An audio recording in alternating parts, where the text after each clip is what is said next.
Hi, I'm Nicholeen Peck, and I teach parenting and good communication all over the world through the lens of the principle self-government. And in this video, we're talking about how family bonding helps us rest from our worries.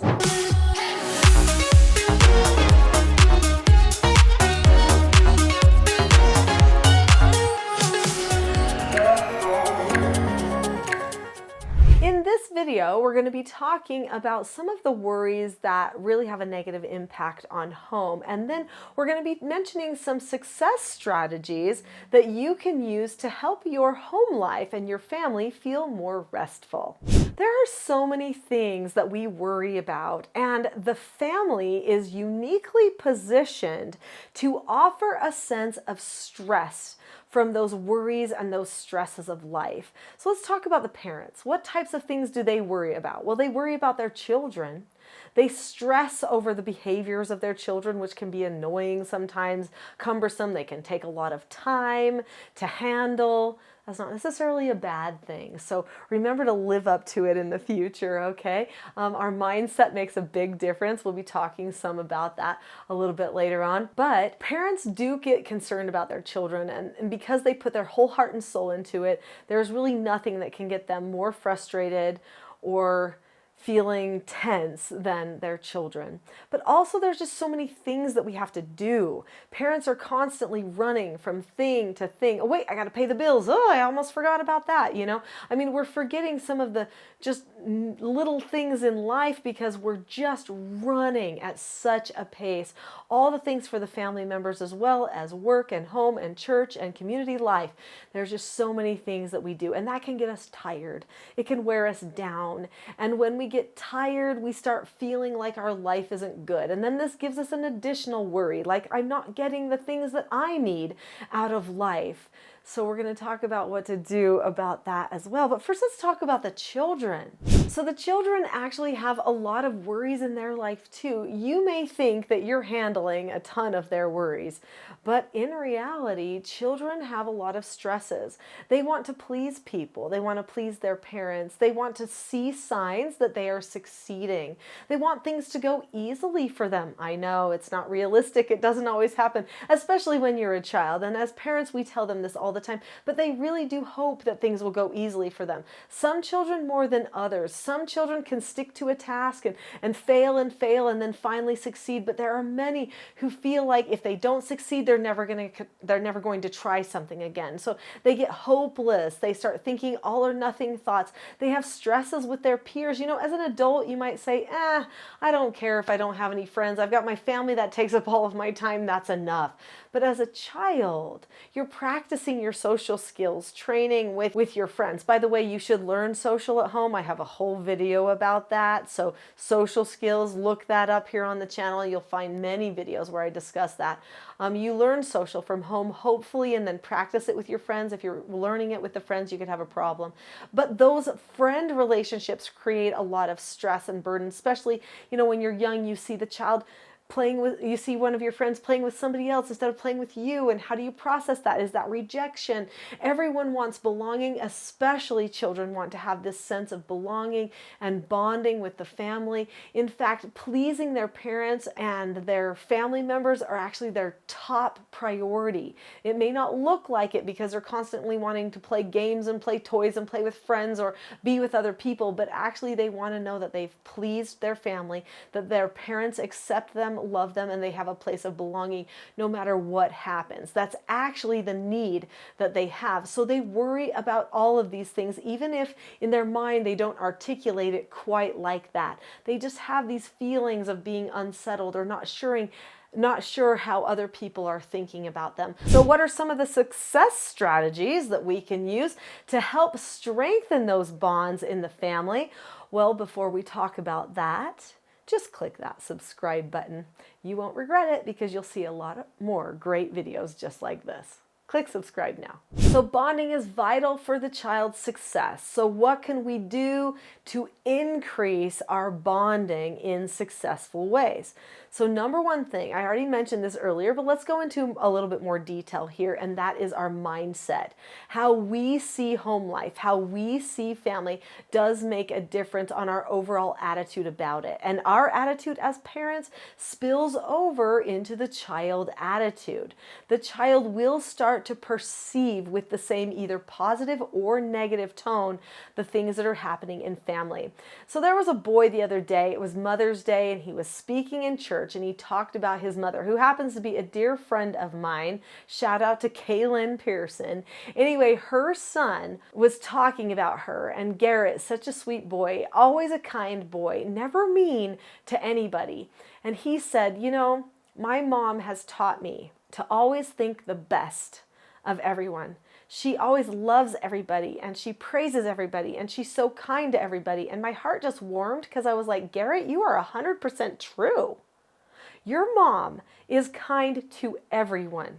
She loves everyone. She does not talk bad about people. She is truly a charitable person. And he went on to say how he wanted to be like her.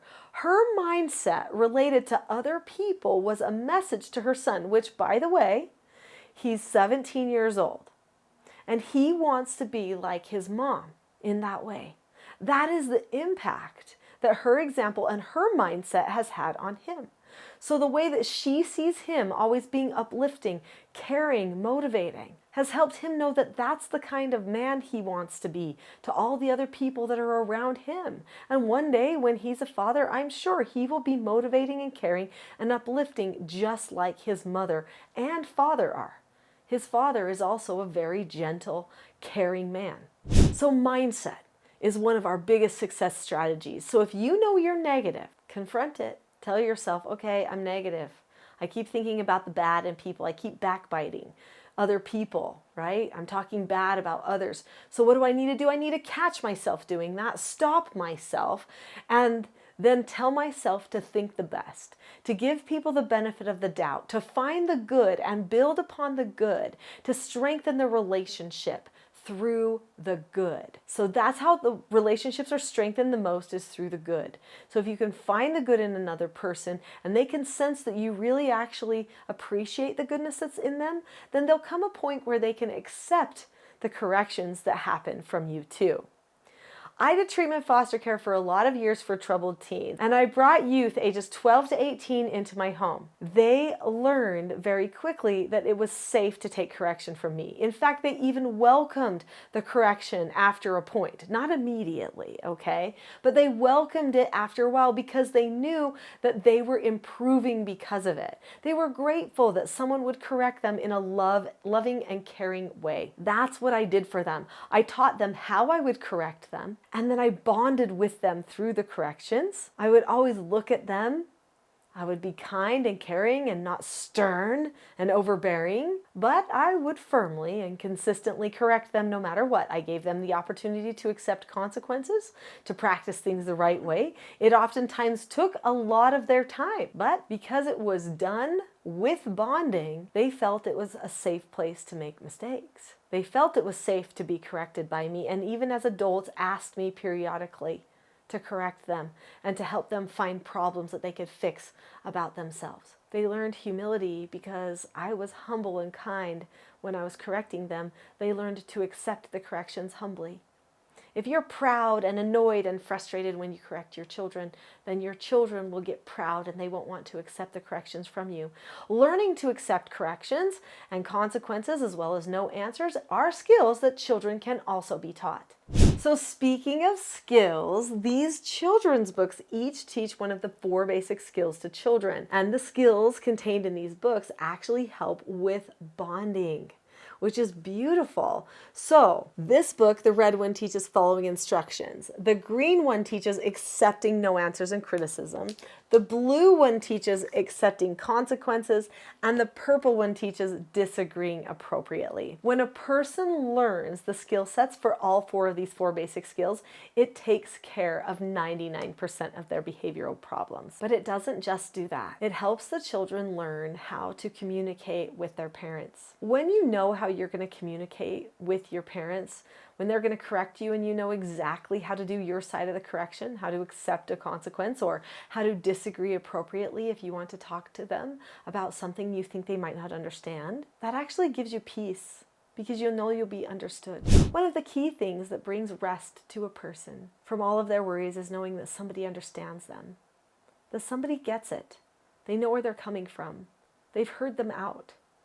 So that's why good listening is a big part of a good, effective, self-government home. In order to have good listening, you have to take the time. You have to actually put in the time for the listening and plan a strategy for how you will talk and listen to each other so that everybody is on the same page with how the understanding and listening happens. That skill, disagreeing appropriately, should be their favorite skill. It is the gateway skill to self-government. It's a way where they get their way more often, but it also opens the door to more communication. So it should lay a foundation that communication is good and should open up more talk times as well.